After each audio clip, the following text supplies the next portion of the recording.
Hey guys, welcome back. Before we start, thank you for all of the support. I am very thankful to all of you. This is a story about Deku, the dragon god of death. So let's start the part 2 of what if Deku had the power of the dragon god of death. Chapter 4. Making a friend. Author POV. We see Izuku laying down on his bed with Cyrus laying down on his chest peacefully resting. Izuku then began to wake up and get out of bed. He went to the bathroom and did his morning activities. Izuku checked the clock and he saw that it was 10:00. And since he didn't have any food at home, he was gonna head to the store and get some groceries. He then got dressed in some black jeans, black shoes and a white collared shirt with the sleeves rolled up. So Izuku grabs his keys and gets into his Camaro and drive to the grocery store. When he got there he got some basic items like milk, eggs, noodles, coffee, Red Bull and whatnot. Izuku was walking out of the store when he heard a scream in a nearby alleyway. Izuku saw a couple of thugs pinning a young girl who looked to be Izuku's age against the wall. She had long black hair tied into a spiky black ponytail with one band in the front and she had nice cough features and onyx-colored eyes. Izuku, knowing what was about to happen, walked into the alleyway still carrying his bag of groceries in his right hand. Izuku, are you really gonna do something like this? I mean, this is just disgusting. Izuku said with a plain look on his face. The thugs heard this and turned their attention over to the young Dova. Thug number 1. Huh, this doesn't concern you, kid, now get lost before you get hurt. The thug was about to grab the girl's breast, but Izuku quickly grabbed his wrist and squeezed it, causing a satisfying crack to echo in the alleyway. Izuku let go of the guy's wrist. The thug was screaming in pain while clutching his wrist. Now, not wanting to kill the thugs but knock them in incisions, he only used the first word of force, balance, push. Izuku. Foos. A loud thunderous sound shot from Izuku's mouth and knocked the thugs back and they hit their heads on the wall behind them and knocked them out. Izuku then turned his attention over to the black-haired beauty. POV. I was about to be raped by these thugs until some pretty attractive guy around my age came around and dealt with them pretty easily, and he was doing this with a blank expression that made him kind of scary. The boy then turned his attention towards me and I was kind of scared if he was going to do anything to me. Are you alright, miss? Izuku. POV. Izuku. Are you alright, miss? The girl seemed still a little shocked to answer, but she evidently to ally did. Momo. Oh, I'm alright, thanks for saving me back there. And my name's Momo Yaoyorazu. Momo said while sticking out her hand for a handshake, which I returned. Izuku. Name's Izuku Mortem. We'll see you later, make sure to get home safe. I said while walking away, but I then get something grabbing my left hand and so turned around to see Momo holding onto my arm. Momo. Wait, is there somehow I can repay you? I mean, it's the least I can do. Izuku. No, you don't have to do anything, it was no big deal. I said with a small smile. Momo had a small blush on her face, but I paid it no mind. Momo. But I insist, please, I could at least take you out for lunch or something. Izuku sighed. Izuku. Alright, fine, let's just go to a nearby coffee shop, I'll drive us there. Author POV. Momo. Wait, you have a car? Momo shouted in shock. Izuku just looked at her with a blank face. Izuku. Yeah, I got my license yesterday, now come on. Izuku said while walking away with Momo following behind. They then reached his car and Momo had a shocked expression. They then got in and drove to the nearest coffee shop. The duo found a booth and they sat down and ordered something. Izuku ordered a black coffee while Momo ordered a lemonade. It was quiet for a little while until Momo broke the awkward silence. Momo. So I was wondering, what's your quirk? Is it some sort of air quirk? Cause when you saved me you kind of just blew those guys away with a strong force of wind. Izuku. No, I have a dragon quirk. I can turn into a dragon, but what I used before was part of my dragon quirk and I used the dragon language to help me with that. As Izuku was talking, Cyrus came out of Izuku's shirt and say in his shoulder. Momo was shocked to see such a thing. Momo. There's something in your shoulder. Momo said while pointing at Cyrus. Izuku. Oh, this is Cyrus, he's a skeletal dragon, he doesn't like to be alone so he's always with me, he has separation anxiety. Izuku. Anyway, I guess it's my turn for me to ask you what your quirk is. Izuku said while taking a sip of his coffee. Momo. Oh, I have the ability to create any non-living material or object from my exposed skin by transforming the molecular structure of my fat cells. In order to create something, but I would need to understand the molecular structure of what the material or object is made of. Izuku. Wow, that's a really powerful quirk. You have so much potential with a quirk like that, Izuku said, which made her blush cause no one has ever said that about her quirk. Her parents have just wanted to use her quirk for business related things and use it to get money. Izuku. So are you aiming for cause that where I'm going? The entrance exam is in 2 months, so I hope I see you there. Momo. Well, yeah, I'm going to but I was recommend, so we have completely different tests. Momo said, but she was worried what he might think of her getting recommended. Izuku. Oh, that's cool. I mean, if you got recommend, then that means you must show a lot of talent and that you're one step ahead of most people who are attending Momo was shocked when he said this. She has never thought about it like that. Time skip. We see Izuku stop outside a huge mansion with Momo in the passenger seat. Momo. Thanks again for saving me earlier, I appreciate. Momo then wrote down something on a piece of paper and handed it over to Izuku. Momo. Here, this is my number, call me anytime you want. And I hope to see you at have a good rest of your day, Mortem. Momo says while getting out of Izuku's car and heading towards her house. Izuku smile at this and hope that he sees her again. Cause for the first time in a long time he has made a friend and he hopes that this friend will be with him for a long while. Izumi POV. I've been training for the entrance exam. My dad wanted to recommend me, but I turned it down because I wanted to prove myself that I belong here, and I just hope that I get in for both me and Izuku. I wish he was here with us right now. Me, my friends, and family still feel really bad about we did. We haven't told anyone about what we did to Izuku cause dad said that it could ruin our chances of getting into Izuku, if you're listening, I want you to know how sorry I am and I should have never treated you the way I did. I just wish I was a better sister. Chapter 5. Entrance Exam.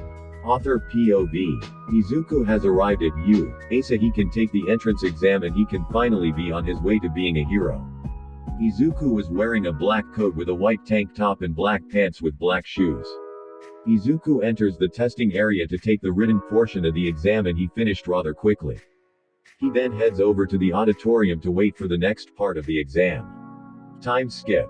It was during President Mike's speech when Izuku got woken up from his nap. Cyrus got woken up as well. And you with the black hair.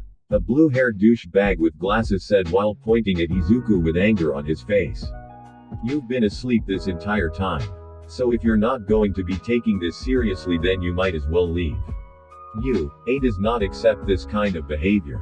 Izuku just looked at the guy with a glare that made him shut the fuck up and sat the fuck down. Time skip. As Izuku was waiting for the doors to open so he can start, he was petting Cyrus on his bony head. But then a blue-haired prick came up to him and was about to start something until the doors to the city opened. Izuku then had a smirk on his face and shouted, Izuku, wold na kest. Izuku shouted this in the dragon tongue, causing him to burst forward, causing everyone to fall down to the ground from the sheer power of the Thuum. Random examiner. Hey, he didn't say go yet. Present Mike. What are you doing? Follow that kid, he's got the right idea. When Present Mike said this, everyone started pushing and shoving, trying to get through the gate so they can start getting points. Meanwhile with Izuku POV. I ran into 2 3-pointers and 4 2-pointers. A small smile creeped onto my face. I ran over to one of the 3-pointers and jumped high enough to where I was face to face with it. Izuku. Y'all tor shul. I shouted, and a large bird of fire engulfed the 2 3-pointers, effectively taking them out and turning them into melted scrap. I then ran to the 4 2-pointers and channeled my conjuration magic in both hands and summoned 2 Stormatronox. I then ran to the 4 2-pointers and channeled my conjuration magic in both hands and summoned 2 Stormatronox. Izuku, you both will deal with 2 of the robots while I'll get the other 2. I commanded them and they quickly went into action. I then looked at the other 2 pointers and I channeled fire into both my hands and casted my fireball spell at one of them and it exploded, and I did the same to the other one, and by the time I finished my robots, my Stormatronox were finished with theirs. I then dispelled my minions and looked for more points. Observation room. Nezu. It seems we've got an interesting batch of candidates this year. Nezu said while sipping on his tea. Snipe. Yay, look at that black-haired kid, he just summoned a weird creature and they both effectively took out the 2 pointers. Nezu. It says his name is Izuku Mortem. All Might. It looks my daughter and her friends are doing well, that's good to know. Nezu. Alright, I thinks it's time we turned up the action a little bit. Nezu said while laughing hysterically. He then reached over and pressed a big red button. Back with Izuku. Izuku POV. I was sitting down on the rooftop petting Cyrus when I heard a loud noise. I looked over and saw a giant robot. Must be the 0-pointer. I saw everybody running away from it and I chuckled at this. I was about to leave as well, that's when I heard a cry for help. I looked down and I saw a girl with brown hair and a permanent blush on her cheeks trapped under some rubble. I then put Cyrus in my pocket and activated my half-dragon form. N. Ignore the horns. Author POV. N. Ignore the horns. Author POV. Izuku's hands started to turn into dragon claws. He took off his jacket, exposing his dragon mark and his muscles. Izuku's tank top ripped in half from his wings sprouting out of his back. Scales were coming up his arms. He then had a dragon tail that swished around. Izuku then flapped his wings and jumped into the air and soared down to save the girl. Question mark, question mark, question mark. POV. I closed my eyes waiting for the 0-pointer's foot to slam down and ash me, but a few seconds went by and nothing came. I opened my eyes and looked up and what I saw shocked me. I saw a dragon boy holding up the 0-pointer's foot with ease. Izuku POV. I then took one hand off of the robot's foot and used magic to summon Arvik. Izuku POV then took one hand off of the robot's foot and used magic to summon Arvik. Izuku. Arvik, get the girl to safety. Arvik did as I said. He moved the rubble off of her ankle and used his mouth to pick her up by her shirt and galloped away to safety. I then smirked cause I had the perfect shout for this. I took a deep breath and shouted with a big deep voice. Izuku. Strunba QO. A big lightning bolt from the sky then came down and completely destroyed the 0-pointer. The students and teachers were left shocked at the amount of power I possessed. I saw their eyes widen and their mouths hung open. I then realized I had no shirt on, so I picked up my jacket from the ground and put it on. After I deactivated my half-dragon form, I then went over to Arvik, who was guarding the girl I saved earlier, to see if she was alright. I desummoned Arvik and he disappeared in a purple flame. I kneeled down to the girl's level. Izuku. Are you alright, miss? Uraraka. Oh yeah, I'm fine, I just sprained my ankle. And the name's Ochako Uraraka. My hands then glowed yellow and I performed healing hands on her ankle. Izuku. Try walking now. She then got up and to her surprise she had no trouble walking at all. Uraraka. Thank you. I appreciate you saving my life earlier and fixing up my leg, mister. Izuku. Izuku Mortem. Well, I gotta go, Uraraka. I hope I see you in class 1A. Time skip. Author POV. Izuku got a knock on the door. He went to open it and he got a letter from U.A. So he sat down on his couch and opened the letter and a little disc came out and a hologram appeared of a man with unkempt black hair and baggy eyes. Izuku recognized this guy as Eraserhead, or his uncle Aizawa. Aizawa.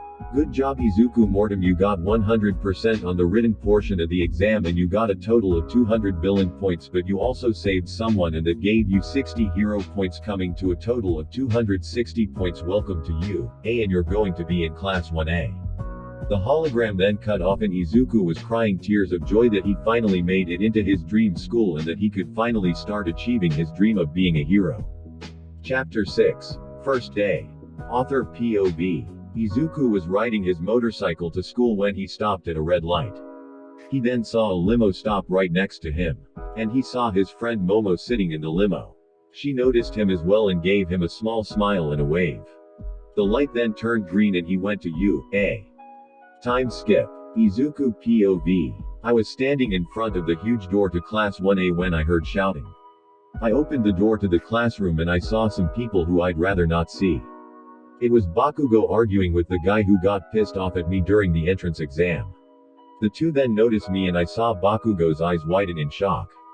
The robot dude was about to come up to me, but I released some killer intent and he backed off. I went to sit down at my seat. Then the door opened to the class and I saw my shitty sister and her damn friends.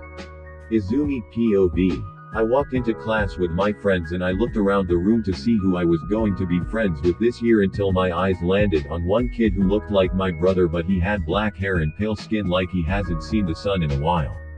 Small tears start to form in my eyes when I felt a hand on my shoulder and I saw that it was Shoka. Shoka. Hey, are you okay? Why are you crying all of a sudden? She asked with concern in her voice. Izumi, it's just that guy over there looks a lot like Izuku, I said while gesturing to the guy with black hair and pale skin. When Shoka saw this, I saw her eyes widen. Shoka. BBB, but he died, we even buried him. Should we tell your parents about this? I mean, it could just be a coincidence, but still he even has the same diamond-shaped freckles that Izuku had. Shoka questioned. Izumi. Let's just keep an eye on him for now, we'll tell my parents if we have any proof. Shoka then nodded her head and we went to sit down in our seats. Izuku POV. I was just sitting here and I heard everything that Izumi said thanks to my hearing. It looks like they're okay to me, it seems they're smarter than I gave them credit for. The door to the classroom then opened and everyone looked over to see a man in a yellow sleeping bag. Izuku. I never would have thought that Uncle Aizawa would be teaching here. Aizawa. My name is Shota Aizawa and I'm going to be your teacher now, put on these uniforms and head outside. My uncle said while taking out some PE uniforms from God knows where. We then made our way to the locker room so we can get changed. I pulled my top off and some people saw my abs and some of them were jealous while one young soul came up to me and interacted with me. Kirishima. Hey man, the naked Eijiro Kirishima, and I gotta say dude, you're ripped, would you mind training with me sometime? I looked at him then gave him a small smile, shook my head yes. I then got done changing and went outside. Aizawa. Alright, since you're all here we are going to be doing a quirk apprehension test. Everyone. What? Everyone shouted while I just stood quiet with my arms crossed. Uraraka. But sir, what about orientation? Aizawa. Here at UA the teachers can teach their students in any way they see fit. And I don't want to waste time with pointless things that will lead us nowhere. Aizawa. Mortem, step inside the circle and throw this ball as far as you can while using your quirk. Aizawa said while throwing a ball to me and catching it. I then went inside the circle and I had a small smile on my face. Izuku. Mulka dive. I said and my armored dragon hide appeared on my body and the magic swirled around me with pretty colors, causing the students to be looking at me in a trance with wide eyes. I then gripped the ball in my hand and set it on fire using a basic fire spell and threw it, causing multiple sound barriers to break with a large gust of wind, causing some people to fall down. I then gripped the ball in my hand and set it on fire using a basic fire spell and threw it, causing multiple sound barriers to break with a large gust of wind, causing some people to fall down. Aizawa's machine beeped and I saw him stare at it with wide eyes and then a smirk appeared on his face. Aizawa. Nice job kid, you got infinity. He said while showing everyone my score and they all stared at it with shocked expressions. We get to use our quirks, this is going to be so much fun. A girl with pink skin and yellow horns shouted. Izuku. Knowing my uncle, this comment is going to send him over the edge. Aizawa. If you think this is so much fun then the last person will be expelled immediately. Uraraka. But you can't do that, that's not fair. Aizawa seemed to be pissed off at this girl's comment and he looked at the students with a glare. Aizawa. Oh yeah, and power-hungry villains are losing a loved one, catastrophic accidents that wipe out cities. Are those fair? No. The world is full of unfairness and it is our job as heroes to fight back with everything we got. Now let's move on with the tests. Time skip. I was looking at the results of the exam and I was shocked that I got first. We then went back to the classroom after we got changed and we introduced ourselves and I was the last one. Izuku. My name's Izuku Mortem. My quirk is called Dragon. I can do anything a dragon can do and turn into a dragon as well. Mina. Whoa, that's so cool. Izumi POV. Izumi. Well, at least I know he's not my brother because 1 he's dead and 2 he didn't have a quirk. But why does he look like Izuku? I screamed internally. Class then ended. I still have my suspicions about Mortem because it's just this can't be a coincidence that he has my dead brother's name and that he looks like him. I then arrived home to see my dad on the couch and my mom in the kitchen. I need to tell them about this. So I sat down on the couch next to my dad. Toshinori. Hey Izumi, how was school today? My dad while not taking his eyes off the TV. Izumi, it was good but I have a question to ask. And it's a pretty serious one. When I said that dad turned off the TV and his attention was on me and so was mom's since she heard. Izumi, I was wondering if All for One had a quirk that can bring back the dead. When I said this my dad's eyes widened and his face got serious. Toshinori. Not that I know of but, if you're planning on finding him and asking him to resurrect your brother I cut him off because he didn't understand me. Izumi. No dad you didn't understand me. I said while waving my arms. Izumi. I was just asking that because there is a guy in my class that looks a lot like Izuku and I didn't know if he could possibly be him. I said while looking down with my hands in my lap. Toshinori. Sighs listen Izumi I know your brother's death was hard for you but this could just be a coincidence. Inko. Yeah Izumi I mean we all miss him too but you saw that we hurried him, so I just don't think it could be him. Izumi. But he has the same freckles that Izuku has and the same first name as him and his eyes are green. The only difference is that he's a lot paler and has black hair, so he probably dyed his hair, and the reason his skin is so pale is because he's been in his coffin and hasn't gotten any daylight. I said while standing up from the couch. Toshinori. Well Izumi tomorrow we're doing battle training, and me and your mother will be supervising your hero class so we'll take a look at him okay, even though it's very unlikely we'll keep an eye out okay. Dad said while getting up and pulling me into a hug. Izumi. I hope it's Izuku so I can apologize to him and we can be a normal family again. Thank you for listening. I hope you guys liked it. Don't forget to subscribe and leave a like for more. See you guys in the next video. Peace.